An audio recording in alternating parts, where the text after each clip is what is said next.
And if there had not been factories like this here then, at which she could have started to work and earned a little money, she wouldn't have been able to come. And if I existed at all, I'd be a Russian or a Hungarian today instead of American.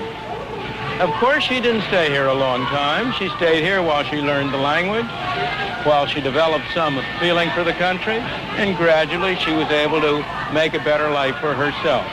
Similarly, the people who are here now, they are like my mother, mostly immigrants from a distant country. They came here because they liked it here better and had more opportunities. A place like this gives them a chance to get started. They're not going to stay here very long or forever. On the contrary, they and their children will make a better life for themselves as they take advantage of the opportunities that a free market provides to them. The irony is that this place violates many of the standards that we now regard as every worker's right. It's poorly ventilated, it's overcrowded, the workers accept less than the union rate, it breaks every rule in the book. But if it were closed down, who would benefit? Certainly not the people here. Their life may seem pretty tough compared to our own, but that's only because our parents or grandparents went through that stage for us. We've been able to start at a higher point.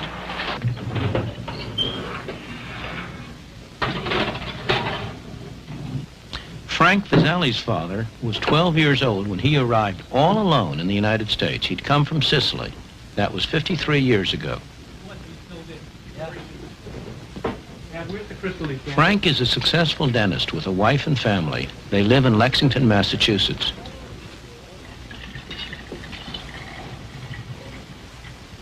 Fine, one bottle fills the whole decanter. There's no doubt in Frank's mind what freedom combined with opportunity meant to his father, and then to him, or what his Italian grandparents would think if they could see how he lives now.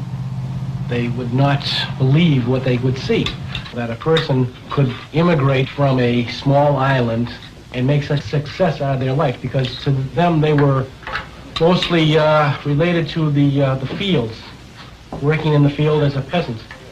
My father came over, he made something for himself, and then he tried to build a family structure. Whatever he did was for his family. It was for a better life for his family. And I can always remember him telling me that, number one thing in life is you should get an education to become a professional person. Please don't eat that.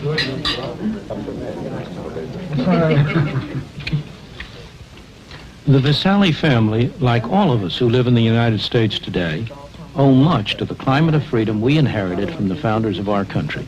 A climate that gave full scope to the poor from other lands who came here and were able to make better lives for themselves and their children.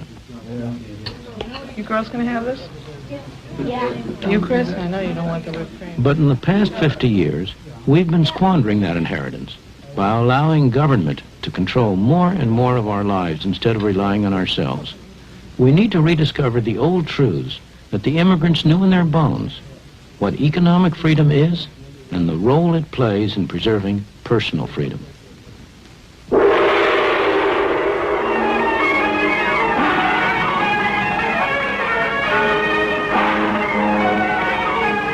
That's why I came here to the South China Sea.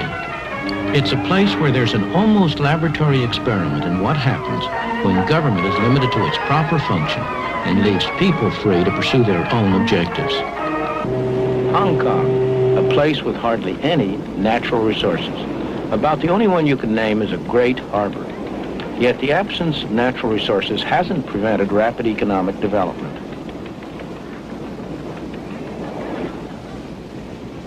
Ships from all nations come here to trade because there are no duties, no tariffs on imports or exports.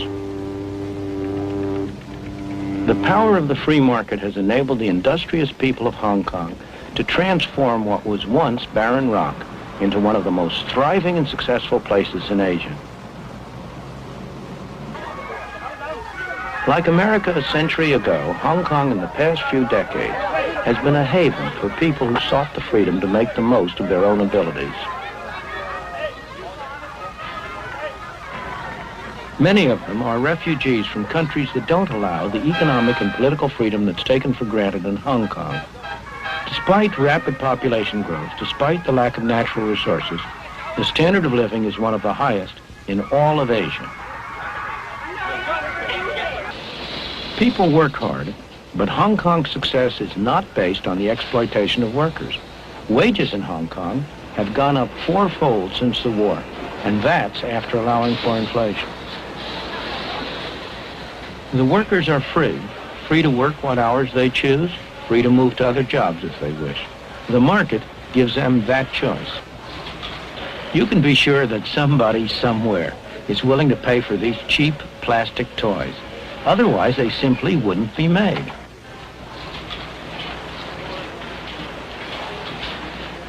Competition from places like South Korea and Taiwan has made cheap products less profitable. So Hong Kong businessmen have been adapting.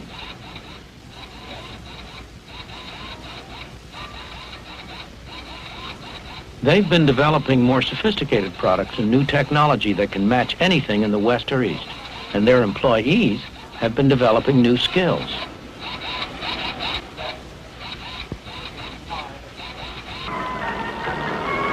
It's the ordinary people of Hong Kong who benefit from all this effort and enterprise.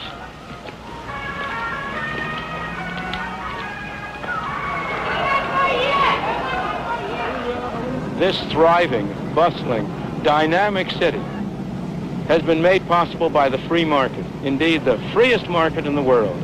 The free market enables people to go into any industry they want, to trade with whomever they want, to buy in the cheapest market around the world, to sell in the dearest market around the world. But, most important of all, if they fail, they bear the cost. If they succeed, they get the benefit. And it's that atmosphere of incentive that has induced them to work, to adjust, to save, to produce a miracle. This miracle hasn't been achieved by government action, by someone sitting in one of those tall buildings telling people what to do. It's been achieved by allowing the market to work.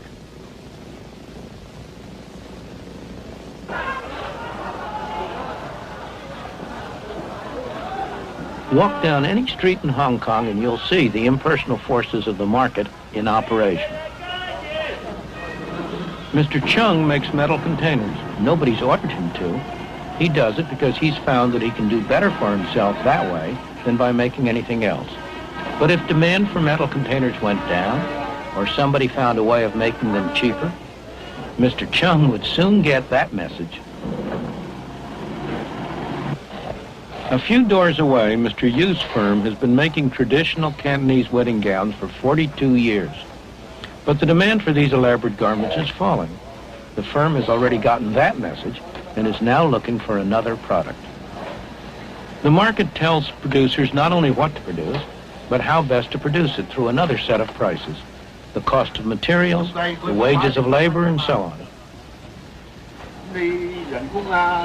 For example, if these workers could earn more doing something else, Mr. Ho would soon find a way to mechanize his picture frame production.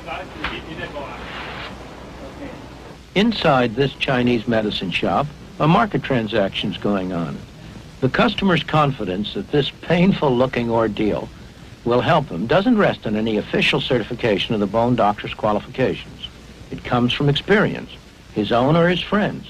In his turn, the doctor treats him not because he's been ordered to, but because he gets paid. The transaction is voluntary, so both parties must expect a benefit or it will not take place.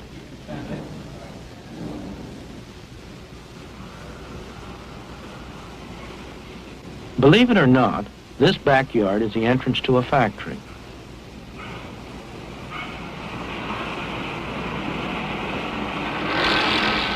The workers here are some of the best paid in Hong Kong.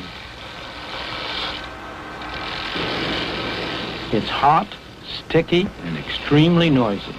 The workers are highly skilled, so they can command high wages. They could induce their employer to improve working conditions by offering to work for less, but they would rather accept the conditions, take the high wages, and spend them as they wish. That's their choice. The best-known statement of the principles of a free market, the kind of free market that operates in Hong Kong,